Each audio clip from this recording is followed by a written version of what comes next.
Walk a Mile in My Shoes by Olga Wojtas. Abby was feeling meh. There was no particular reason, or rather there were lots of little reasons which had all stuck together to create a sensation of overwhelming madness. She had stayed up too late playing Bejeweled Blitz and woken feeling slightly headachy. The milk in the fridge had gone sour. She was pretty sure Simon wasn't the one. It was raining. She'd waited to buy the blue jumpsuit in the sale, and now they only had it in a size 10. She hadn't won the lottery. Again. And it really irritated her, the way the superheroes cluttered up the coffee shop. It had been such a lovely little independent, but now its character had changed completely, and everyone was too afraid of the superheroes to complain. She would have never gone in if the milk hadn't been sour. She couldn't concentrate on reading the newspaper because of the racket Hellboy was making after Green Lantern turned his muffin rock solid for a laugh. Spider-Man was shinning up the walls to avoid an arm wrestling competition with Wolverine. Iron Man was trying to cover up the rip he had just made in the upholstery, and the till was on the blink because Magneto had stood too close to it. No superheroines, noted Abby. They obviously had more sense. She closed her eyes and tried to breathe deeply. "Hey, girlfriend," came a soft, concerned voice. "What's the matter?" Abby opened her eyes. A man had slipped into the seat on the other side of the table. A man wearing a skin-tight violet costume with a big S on it. The S was very different from the angular shield of Superman. It was delicately curving with small flowers loping out of it. Abby had never seen the man before. "Who are you?" she demanded. "I'm Captain Simpatico," breathed the newcomer.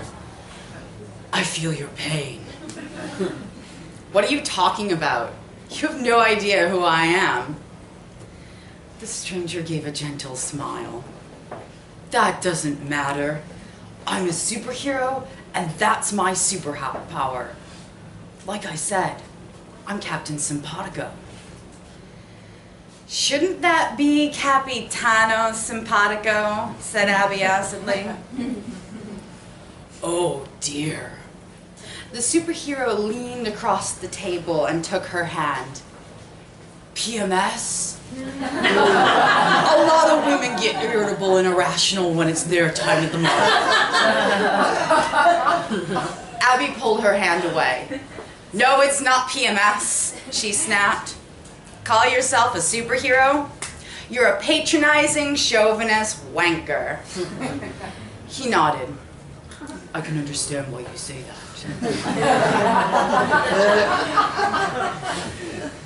"Can you really?" "Sarcasm," he said. "You poor baby, lashing out at those around you because of your own unhappiness." "And why am I unhappy?" she said. "Because you and your idiot mates have taken over my local coffee shop, and I can't get peace to drink my chai latte and read the newspaper." "I can relate to that," said Captain Simpatico. "Goodness, you can't get peace to drink your chai latte and read the newspaper either?" "No, I've already drunk my chai latte and read the paper." "I'm identifying with you." "Not very successfully if you think I have PMS when I'm just feeling meh." Captain Simpatico leaned further across the table towards her. "Oh, don't say just feeling meh. Feeling meh can be a debilitating, soul-sapping experience. I've been there. I know what you're going through." Abby, who was holding her teaspoon, created a passable Uri Geller bend in it. "You haven't the faintest idea," she said. Again, the gentle smile. "Oh, but I do. Everything resonates with me. It's my superpower." Abby tried to straighten out the teaspoon. "Well, you know what they say. You can never really understand someone until you've walked a mile in their shoes." "So true," sighed Captain Simpatico. "So very true." "Okay, then." "Okay, then what?" "Walk a mile in my shoes." Captain Simpatico blinked. "Yeah," said Abby. "I knew you weren't able to understand me." "I am," protested Captain Simpatico. Glanced down at her feet. "A bit small, but I'm sure I'll manage a mile." Abby waved a finger at him. "These are my trainers. I said a mile in my shoes. Come along." 15 minutes later, they emerged from Abby's flat, Captain Simpatico clinging to the railings as he teetered on 3-inch heels.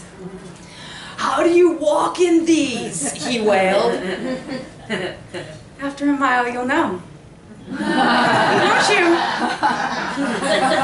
"But they're crushing my toes. They're wrecking my calf muscles. They're putting my back out." "Yep, that's what they do," said Abby. "You're feeling my pain." "Excellent." Captain Simpatico lurched from lamppost to lamppost, leaning against them, whimpering, "Are we nearly finished?" 50 yards, said Abby. "We've barely begun." The right heel twisted under him and he fell over, ripping his violet tights and embedding gravel in his knees. Abby rushed over to help him up, but he lost his footing again and pitched in the opposite direction, crashing on his elbows. "I'll get septicemia!" he shrieked. "No, just scabs," said Abby.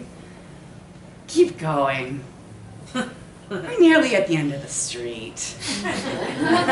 He clung to a gatepost. "I'm not staying on these death trap pavements. I need to walk on grass."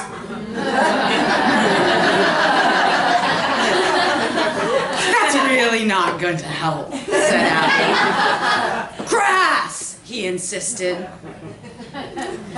She helped him across to the park where the tapered heels immediately sank into the turf, trapping him. "You're aerating the soil, which I'm sure is environmentally beneficial," she said. "But it takes up much more energy to walk that way, and you don't seem like you have a lot to spare." He was sniveling now, as the blood from his grazed knees and elbows soaked into his costume, but he was determined to stay on grass. As he tried to step forward, one heel lifted while the other remained firmly embedded, and he tipped forward into a holly bush. Abby retrieved the shoe which had been stuck. "Here you are," she said. "You can lean on me while you put your foot back in." "Put my foot back in?" he shrieked. "Are you crazy?"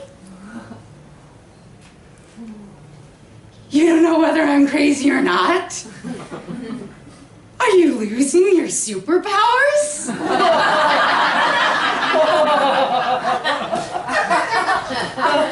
With difficulty, Captain Simpatico tugged off the other shoe and flung it to the ground. Barefoot, he stumbled back into the direction of the coffee shop. Abby carrying the discarded shoes, followed him. His arrival was met with a horrified silence. The superheroes stared at their bloodied and tattered colleague. "Who did this to you?" gasped Aquaman. Captain Simpatico pointed a shaking finger at Abby. "Hey guys," she said and waved. "Look at his feet," whispered Daredevil. They all looked at Captain Simpatico's bleeding and blistered feet, the blackened nails hanging on. Well, whatever she's using, it's worse than kryptonite, quavered Superman. "And I'm not staying around to find out what it is." In a series of blurs and the occasional flash of fire and ice, the superheroes all disappeared. "I'll have another chai latte," said Abby to the barista.